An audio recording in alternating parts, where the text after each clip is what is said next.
जय श्री श्याम। श्याम बाबा के भक्त अच्छे होंगे। तो आइए जानते हैं आज की घर में इन 4 लोगों का आना अत्यंत शुभ माना गया है। इन 4 लोगों का चरण आपके घर में आना अति शुभ माना गया है। तो ध्यान से सुनिएगा, ये कौन से 4 लोग हैं जो हमारे घर में आते हैं तो अत्यंत शांति आ जाती है।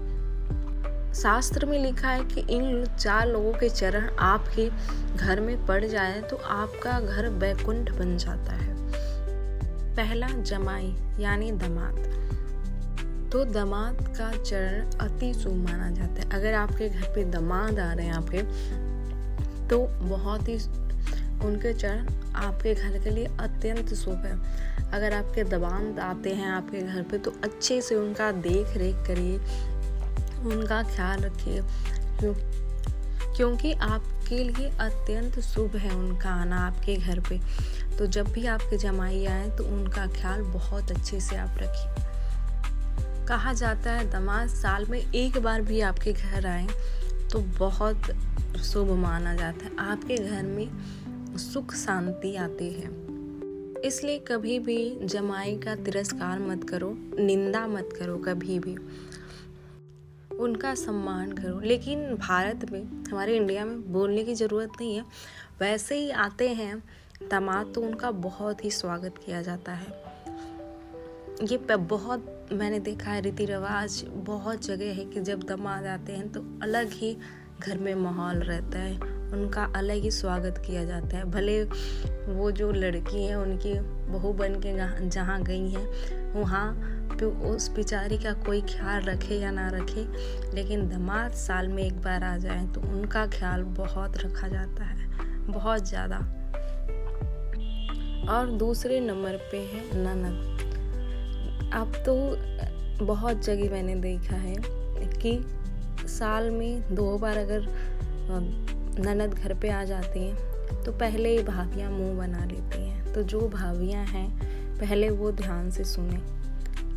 तो अगर ननद घर में आती हैं तो ननद के चरण भी बहुत शुभ माने गए हैं आपके घर में। लेकिन कुछ नंदे ऐसी हैं जो आते ही अपनी माँ को चढ़ाने लगती हैं, मतलब अब बहू के खिलाफ करने लगती हैं। बोलती है कि तुम्हारी बहू ऐसे कर रही है, मेरे घर पे तो ऐसे नहीं होता। अपने खुद बैठी रहेंगी, क्योंकि उनका तो मायका है, करना तो बहुओं को पड़ता है। तो इसमें बहुओं की गलती तो होती ही है, लेकिन भाभियों की भी बहुत गलती है। हर ननद भाभी को मैं नहीं बोल रही हूँ, ननद की भी इसमें गलती होती है कि ननद अपनी माँ को बोलती है तुम्हारी बहू ऐसे नहीं करती, तुम्हारी बहू ऐसे नहीं करती। खुद तो झगड़ा करेगी भाभी से, माँ से भी करवाएगी। तो इसलिए भाभियाँ नाराज होती हैं। जब भी बहू कहीं भाभी आती है तो सास बहू में झगड़ा होता है। इसलिए भाभियाँ चाहती हैं कि ननद हमारे घर पे कभी ना आए, 2-4 दिन के लिए आए और चुपचाप चली जाए। बहुत लोगों को मैंने देखा है ऐसे कि आते ही झगड़ा करवाने लगते हैं घर में नंदे। इसलिए नंदों को कोई भाभी जल्दी पसंद नहीं करते। लेकिन यहाँ पे आपको सुनने की ज़रूरत है कि देखो, अगर आपके घर पे नंदे आ रही है ना तो आपके घर में सुख शांति आती है। अत्यंत शुभ होता है उनका चरण आपके घर में आना। शास्त्रों में लिखा है कि वो घर वैकुंठ हो जाता है जिस घर में ननद आती हैं, जिस घर में दामाद आते हैं। जितनी भी भाभियाँ मुझे सुन रही हैं, अगर उनके घर में ननद आ जाए तो उनकी सेवा करना, 56 भोग बनाना। कितना दिन रहेंगे? 10 दिन, 12 दिन, इतना ही रहेंगी, क्योंकि आजकल किसी के पास इतना टाइम नहीं है कि वो रहे 1-2 महीना। तो उनका चरण आपके लिए अत्यंत शुभ होता है। तो जब भी आपकी ननद आपके घर पे आए, आप थोड़ा सा इग्नोर मार दीजिए हर बातों को, और आप उनका सेवा सत्कार करिए। और आप अपने ननद से कहिए कि बार बार वो आपके घर आए।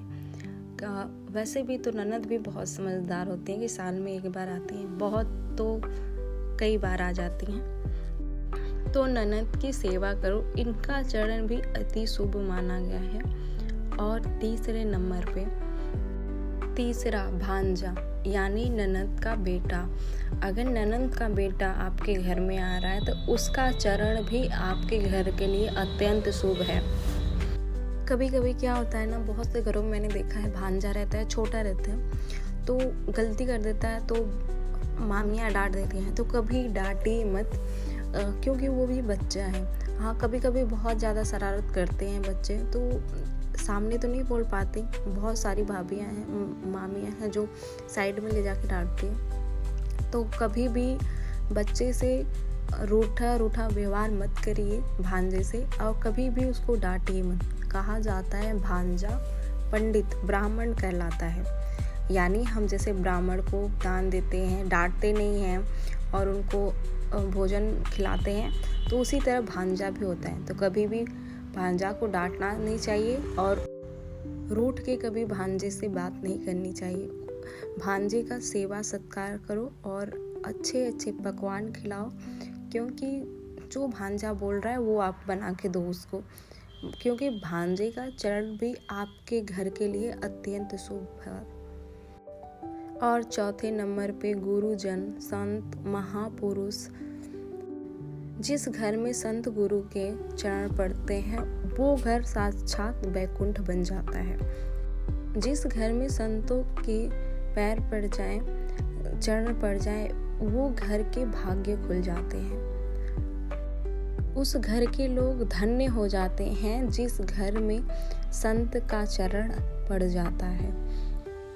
अगर आपके घर पे संत बार बार ना आए तो साल में एक बार अपने गुरुजन को जरूर बुलाओ और उनको अच्छे से भोजन करवाओ, अच्छे से बिठाओ, उनका सेवा सत्कार करो और उनका स्वागत अच्छे से करो। क्योंकि मैंने भी बताया ना कि जिस घर में गुरुजन के चरण पड़ जाते हैं, संत के चरण पड़ जाते हैं, वो घर घर नहीं वैकुंठ बन जाता है। तो जो भी आपके गुरु हैं, संत हैं, उनको एक बार साल में ज़रूर बुलाएं। कहा जाता है 365 दिन का दिन है। अगर 365 दिन में एक दिन आपके गुरु आ जाते हैं ना, तो वो घर 365 दिन पवित्र रहता है।